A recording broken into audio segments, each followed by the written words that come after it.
नमस्कार मुई हूँ आपण मानकर भल पाउथिबार सर्वेश्वर। आज गोटे बढ़िया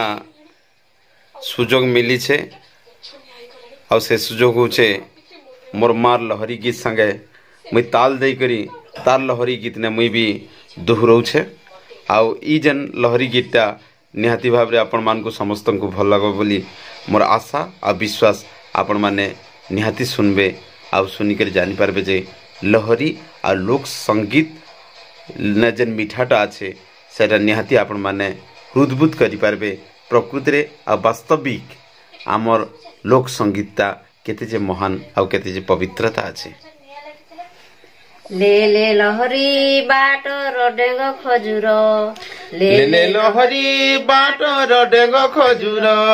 फल फली अच्छे केड़े सुंदर फल फली अच्छे केड़े सुंदर ले ले लहरी खाइले गुड़ मधुर ले ले लहरी खाइले गुड़ मधुर ले ले लहरी खजूर फले झुपा झुपा हो ले ले लहरी खजूर फले झुपा झुपा हो सबु अलंकार देलु गो बोफा सबु अलंकार देलु गो बोफा ले ले लहरी कराटे न देलु टंका हो ले ले लहरी कराटे न देलु टंका हो ले ले लहरी लुहुसी तुलिली जनी हो ले ले लहरी लुहुसी तुलिली जनी हो इयाड़े गोले मोर मजिया ननी इयाड़े गोले मोर मजिया ननी ले ले लहरी दिसी गोला चकाबेनी हो ले ले लहरी दिसी गोला चकाबेनी हो ले ले लहरी लुहुसी भांगिली में का हो ले ले लहरी लुहुसी भांगिली में का हो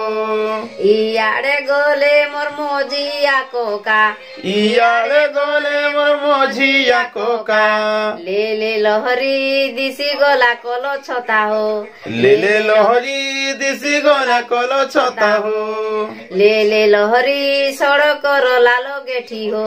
ले ले लहरी सड़क रो लालो गेठी हो लाले लाले फूल फूटाई देती लाले लाले फूल फूटाई देती ले ले लहरी सड़क रो चारी कुती हो ले ले लहरी सड़क रो चारी कुती हो ले ले लहरी सड़क रो चारी कुती हो ले ले लहरी सड़क रो चारी कुती हो। नमस्कार।